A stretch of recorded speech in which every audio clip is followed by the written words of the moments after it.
Right,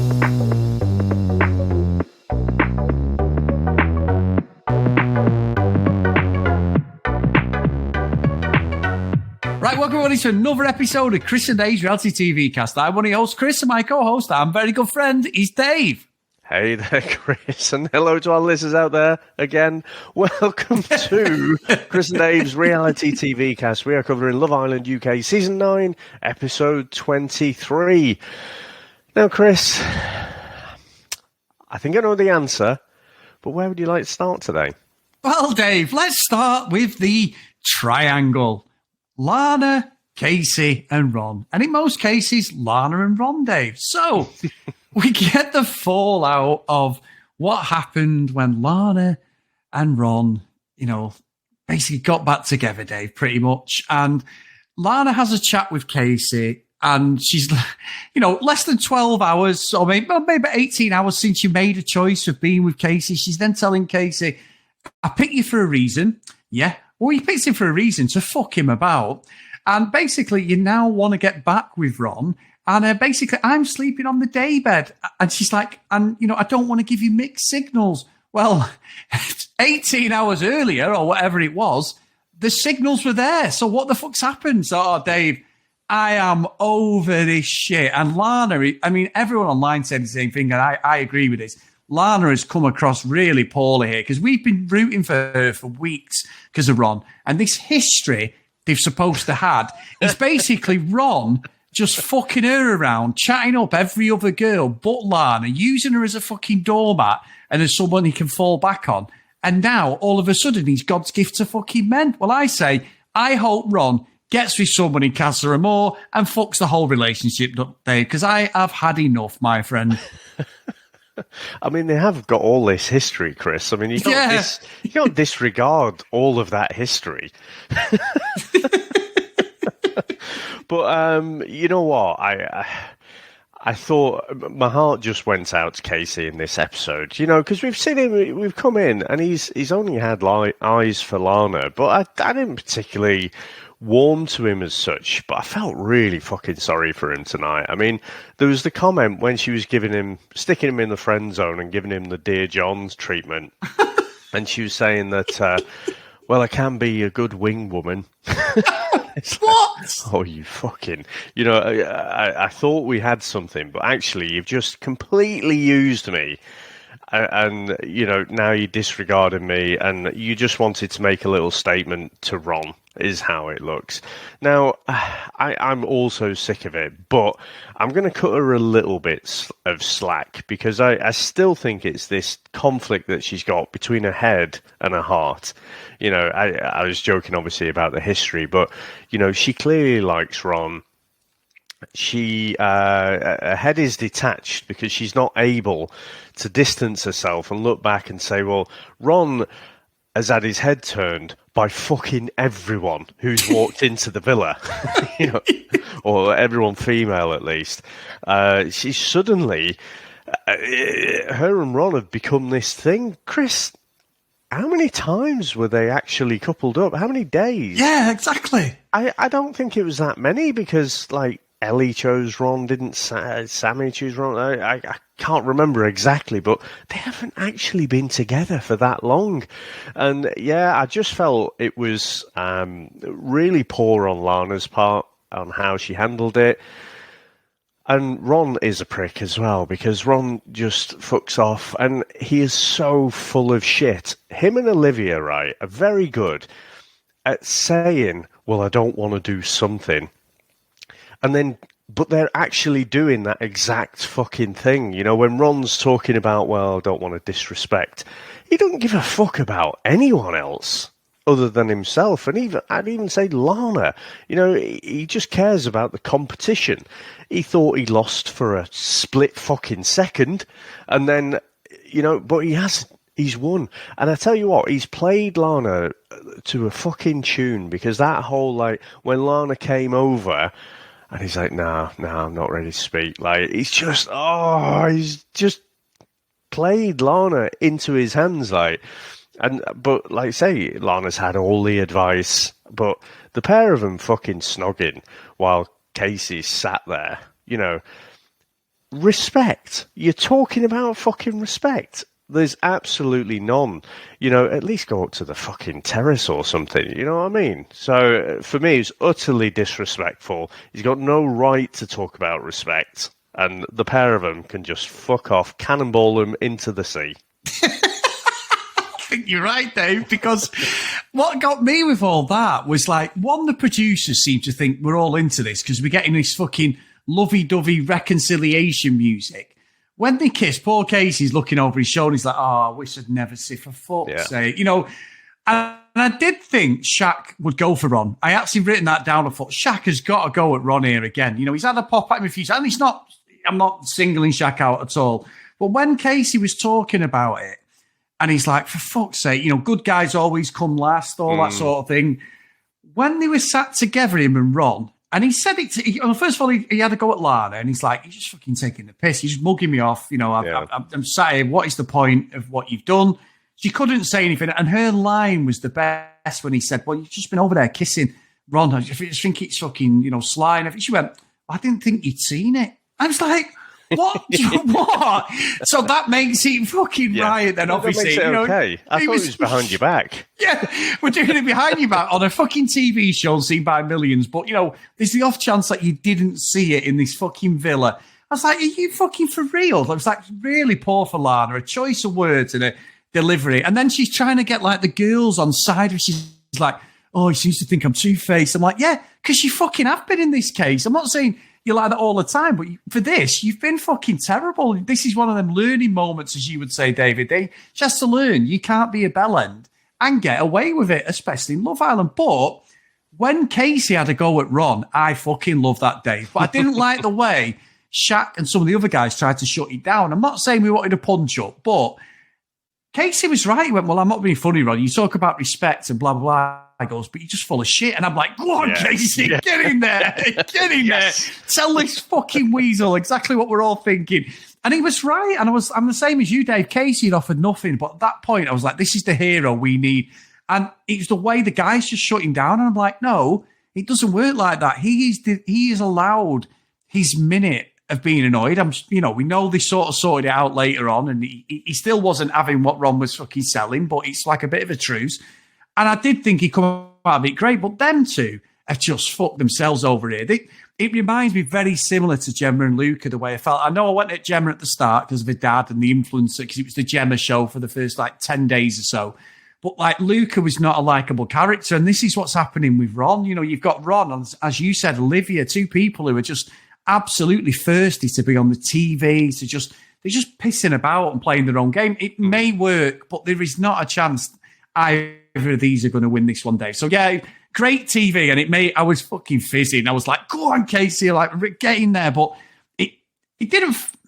There's a way of doing it on Love Island. You can't just be fucking maths, can you? And just go absolutely crazy and throw drinks at people and that, like they're doing maths, because he'd have been kicked off the show. But he was allowed to be annoyed, and it felt like they were trying to shut him down, and nobody held Ron accountable. It was like when he found out what had happened, some of the guys were like, "What? She's been Casey off already? What's going on?" And it's like, come on, you can't be that fucking naive to not see what's going on, guys. So yeah, it was a bit naughty.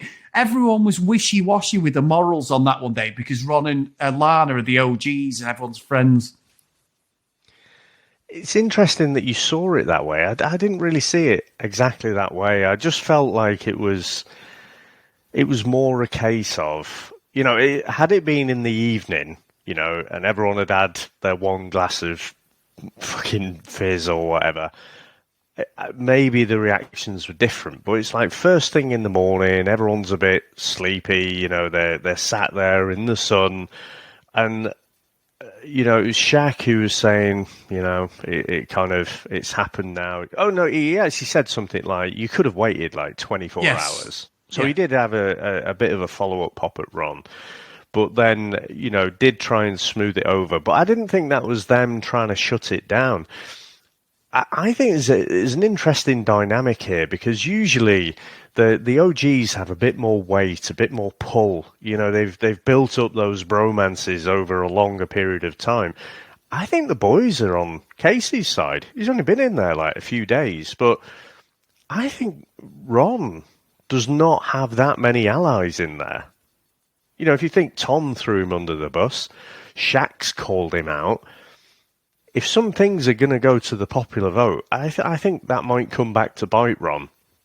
And so I didn't see it as shutting it down because it was Casey saying it. I just felt it was like, look, come on, sun's out. Like, there's nothing we can do about it now. What's going to happen now? Just go outside, sort it out between yourselves. So that's just how I saw it. What was I going to say next? Oh yeah, but I did think, like, Ron, he's just so fucking full of himself. What was it you say? Lollipopping himself? If he was to lollipop, he'd lick himself. But, when he's in the little diary room thing and he's going, yeah, I don't really like how Casey handled it. Actually, Ron, I think he handled it pretty fucking calmly, given what you and Lana have done. So, he said his piece. What Ron doesn't like is being called out for his bullshit, right? He gets away with speaking bullshit all the time. Like say, yeah, I don't want to be disrespectful. Chris, when they're fucking kissing and canoodling by the fire pit, the fire pit is probably the focal point in that whole fucking place. It's elevated up from everywhere. They couldn't be in a more highly visible place. Now, again, did the producers, but, Lana fucking bullshitting that, we didn't think you'd see. It's just an utter nonsense. So, yeah, I'm glad he had his say. I do think it's gonna come around to bite him, because you know what's coming next, Chris? Go on, Dave. Well, we had the heart rate challenge, didn't we? But we haven't had the results. Oh, Tanyel's got to be the one, Dave, for him. 100. I think the producers are going to make it up anyway and say it was Tanyel. Oh, of course they do. No one believes that shit. So they just mix it up to really fuck with the Islanders. That's a really good point. Either Olivia. I mean, everyone seemed to have their heart racing for Olivia when she came out, but yeah, it'd really fuck with Lana, wouldn't it, if it was Tanyel? Fucking brilliant. Now, David I did think that. I was like, Tanyel's I've actually written that down. Tanyel's definitely going to be the one. But just before the stripper bit, Dave, Jesse and Will went in the hideaway. And all I kept thinking of, I know a lot of people may not have seen Series 2 about the Australian Love Island, but I thought, poor Jesse, I hope that Will doesn't get Jesse on top of him like Owen did in the Australian one and start talking about his mate. It's like I was thinking that. She didn't have a good experience in the first hideaway, she didn't. She looked stunning, Dave. And we always talk about this, but she got on top of that and you would do the pretty goes, I wonder what Matt's doing. It's like, what the fuck are you doing? You've got this beautiful woman there dancing, gyrating on top of you, and you're thinking about your gym buddy, so I was laughing about that, but I just kept thinking, Dave, even in the strip thing, I'm not being funny. I know Will, he looked like he had a lot of fun with the stripper thing and all that, and even in the hideaway, but he's just not as sexy, is he? He's got a great body on him and that, but his delivery, he is just purely a fucking children's entertainer, and he's a CBeebies presenter, that lad. He's got a great, love for life, and a zest for just being stupid, but and you're watching it, I'm just cringing going, oh, for fuck's sake. He's like, come on, everyone, let's do a conga. No, let's fucking not. He's that guy in at a party. Let's do the okey cokey. No, let's not. That is him in it. It's fucking ridiculous. He's basically Mr. Tumble, isn't he? Yeah, he is. Look. So, honestly, I don't know the image you're thinking about. Yeah, no, we're not going to mention that on the show, David. No, not that Mr. Tumble. Yeah, I don't know. I mean, you could see, she's asking the other girls and stuff if they've got any lingerie that they can lend her. And I didn't think that was a thing. I thought you came in with your own. I didn't think they'd swap around lingerie or whatever. But, I mean, it's what you say, she looks absolutely stunning. He wanders in there with his stupid fucking floppy Kevin and Perry hat on. All right, it was okay for the fucking 90s party, but what the fuck are you doing with it on there, you dick? Yeah. So, yeah, but, I mean, we did get a bit of chat, didn't we? And usually, it's in code, isn't it? It's like, oh, I had a full English breakfast or something, you know, or it was the full toolkit was out. There's some kind of euphemisms that are used, but no, she was talking with Tanya, and yeah, apparently they went all the way. So good on them. Good work, David. So, Dave, we get the stripper game, which, you know, another one of them fucking game. I mean, it's 20 minutes they went through this whole stripper thing, didn't they? So the guys come out first. I've got to say, Dave, Shaq, first one out of the gates, he's doing the full Magic Mike, the fucking moves, everything.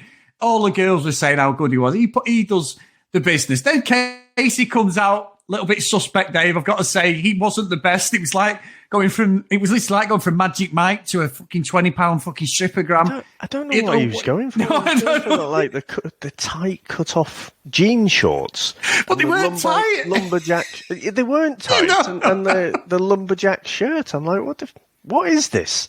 Yeah, what's he doing? It was bizarre, Dave. And then we had Tom was the Dark Angel, Dave. Now all the girls seemed to like a bit of Tom as well as Shaq. I think them two stood out.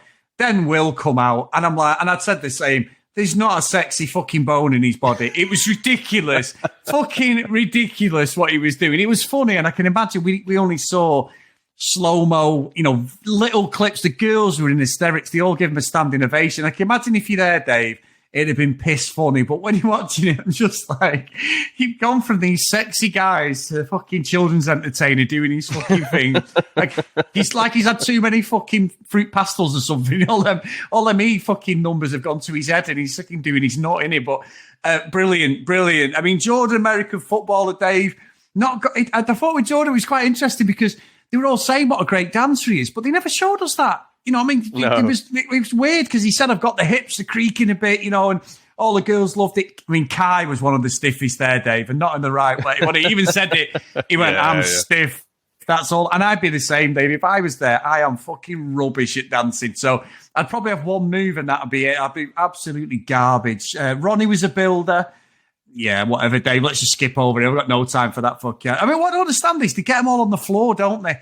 Like all of them now, it's become a thing. It never was a thing on Love Island, but now they all like pick them up, don't they, and get them on the floor like they're having sex and that. I think Shaq was the one who delivered the most on that one, Dave. But then, you know, the best. Sorry to cut across you there. You know, the best one I remember is that Jax. He looked like a Sons of Anarchy bloke. Yes, Charlie Hunnam in Australia, and he did this weird move where it was almost like a wrestling move, like a figure four leg lock or something. Oh, he lifted her up, didn't he? Yeah, and then spun her around, and I was like, "Fucking hell, how did he do that?" I saw it with my own eyes and still didn't quite understand what he did. But that it's like you say, it's one of those things that someone starts doing it in a season, and then it becomes like almost tradition. So they all do it now. Yeah, and he was called Jats because that was Charlie Hunnam's character. I love Sons of Anarchy, but he was a stripper. He was actually a stripper, wasn't he? But you're right, that move, to this day, the mind boggles, Dave. Even I was getting turned on by that, Dave. It was great. It was a hell of a... You got to respect the fucking game plan. When someone's got them sort of skills, it was absolutely class. But yeah, so then the girls come on, Dave. You know, Olivia in the cat suit, got to say, looking rather nice. She was doing all the guys were praising Olivia, wasn't they? She set the bar high, like Shaq did for the girls. Ellie was a cat. Lana came as a present, Dave. Don't think it was a good present for a lot of, especially for Casey, unfortunately. Tanya doing the business as well, a lot of the guys there. I was looking for any snogging, Dave, in case Shaq sort of kicked off, but she didn't. Sammy, I thought Sammy stood out, Dave, as well. Yeah. She got all her hearts racing. I thought Tom was pissed off the way when he finished. It was like he was really annoyed. And then the VT went, I was just stunned. I was like, all right, okay, fair enough. And then Tanyel, Dave, the last two I thought were the best for. It's a Tanyel, the guys were going crazy. I am praying for the heart rate results, Dave. I honestly think Tanyel, I mean, I think Olivia may have got a few of them, but I think Tanyel could be one of the best. But then Jessie, Pink Cowgirl, Dave, did the split straight away. She was straight on it. So, very, very good. And then we get the new girl, Dave, and it didn't show the girls. She came in, didn't she, and took like a angel wings off, and that it made me laugh because she came in, and when she's walking in, it looked like she was being forced to walk in. She looked like the Terminator. She couldn't walk with them fucking things or try to look sexy. And then it goes off, and you're like, you bastards, I really wanted the results. I wanted the after effects of this girl coming in. Would it make Ron turn again, Dave? You know what I mean? Another blonde. I just think, I don't know whose heart Ron is going to be racing for, but I mean, the producers are going to fuck with them. And let's face it, I don't know what it is. I think the producers do think that we're somehow invested in this couple. I just want to see some of the other couples. Just fucking give someone else some airtime. You know, we're done with this triangle. Well, like you say, it's not even a triangle anymore. I mean, Casey's just out there on his own. So, yeah, I just think whether it's Tanya or whether it's someone else, they're going to say, you know, Ron's heart raced the fastest for X. Yeah. And Lana's going to have a face like a slapped arse. And be like, and Casey's going to be laughing his fucking cock off. As will I be. Yes, and everyone else, I think. Now, Dave, we've had a bit of feedback. Before we got a couple of emails, not letters, we had a couple of emails. We've had a bit of feedback from yesterday's episode with our impressions, Dave. Now, someone rang me this morning, a friend of mine, and went, what the fuck was that accent? We goes, what are you two talking about? He goes, I couldn't stop laughing. I don't know why. And then Samantha actually said, she went, I don't know what you two were talking about, but I was laughing my head off. So we've had that a few times. So it was unintentional comedy, you know, but we do thank you for that little skit on people. Maybe we'll bring it back for some of the other couples later on, Dave. I mean, the fact that there's no one on the planet, unless you followed the conversation, if you just listen to that impressions conversation, you could guess the 7 billion people on the planet and not get to Ron and Lana. What are you talking about, Dave? Right, anyway. We've had a great email from Josie, and it's put a few random thoughts. Hi, Chris and Dave. You talked a few times about whether Olivia is playing a game for screen time or whether she's just extremely needy. At first, I did think it was a bid for airtime, but now I've drawn to the conclusion she's simply a narcissist. In case you're wondering, here are the personality traits of a narcissist. Grandiose sense of self-importance, lives in a fantasy world that supports their delusions of grandeur, needs constant praise and admiration, sense of entitlement, exploits others without guilt or shame, frequently demeans, intimidates, or belittles others. This is why Olivia makes everything about her, because she can't comprehend that things may happen that genuinely aren't about her, such as a jar of water being knocked over that could have soaked anyone. Just happened that she was in the way. It's also why she's constantly seeking reassurance from Tom, Kai, or whoever she is, the prettiest, funniest, etc. Like you, I'm thoroughly bored of Lana, Ron, Casey triangle. I'm so relieved when Lara picked Casey, but that was quickly followed by total frustration when she realised her mistake. Of course, who could fail to be impressed by Ron fighting for his queen in a challenge? To Lara, this trumped all the genuinely nice things that Casey had actually done for her. Oh, I don't know, treat her well and not have his head turned by every other female in the in the villa. Lara, I haven't got my glasses on, Dave. This is what's struggling with it. Lara really seemed to think this was a great gesture by Ron, and at that point, my respect for her based on her earlier actions just dissolved completely. The saddest part about this season is that Casa and Moore just won't be interesting, given that I don't care who has their heads turned and which couples will be tested. Like many others, I'm just not invested in any of the couples this year. It's hard to be invested when you see so little of what the rest are doing day by day, which is what you just said, Dave. Anyway, keep up the good work of the podcast. It's so much better than the others that I won't name, where they have to toe the company line and behaviour doesn't get called out. There are at least 3 times per episode when I mentally say, yes, that's exactly right. Ta-ta for now, Josie. So what a great email, Dave. Yes, fantastic. And I would be interested, you know, though, if there's anyone out there who is actually rooting for Ron and Lana, because the majority of people I'm hearing from is definitely, you know, just fed up with them.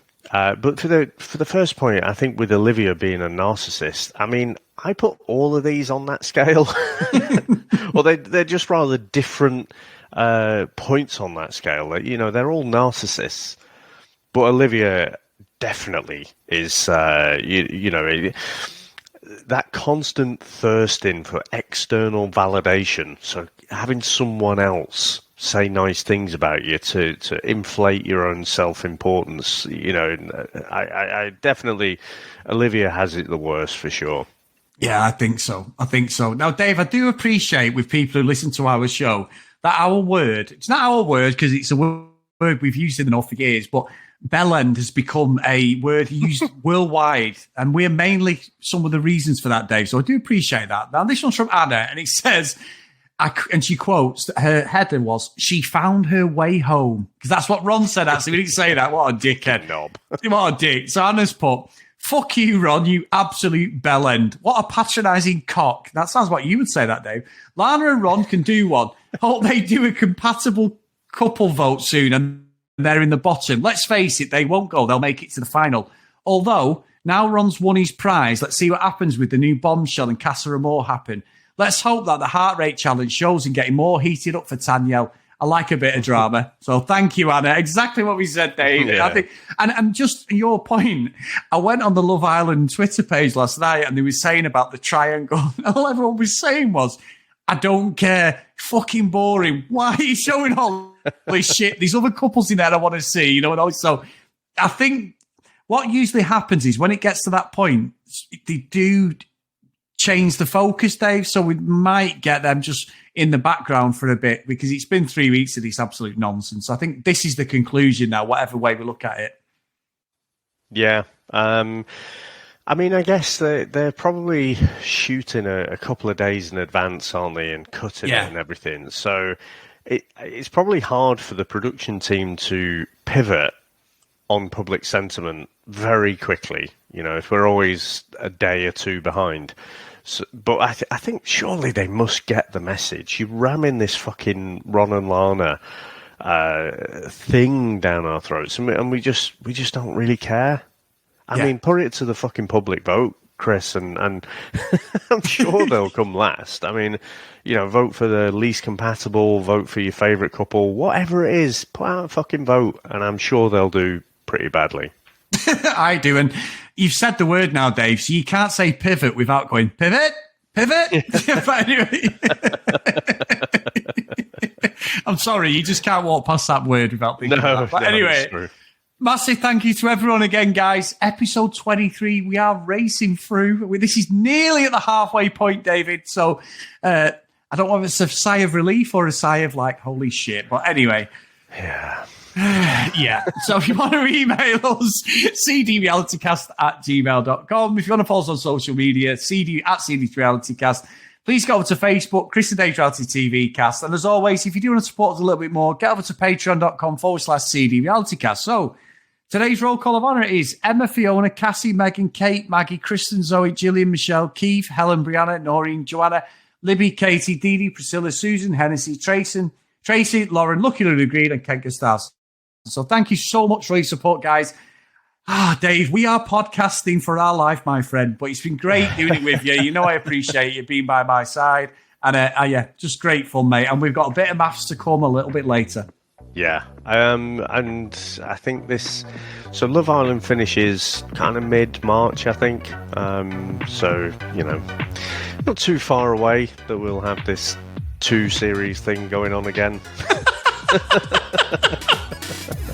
Until I find a trailer for something and I go, Dave, what about this? And then all of a sudden you just stop taking my calls, Dave. Yeah. We're close. Yeah. But thank you very much, sir. Thanks to everyone out there for listening. And thanks to all our supporters. And we'll speak to you next time. Bye.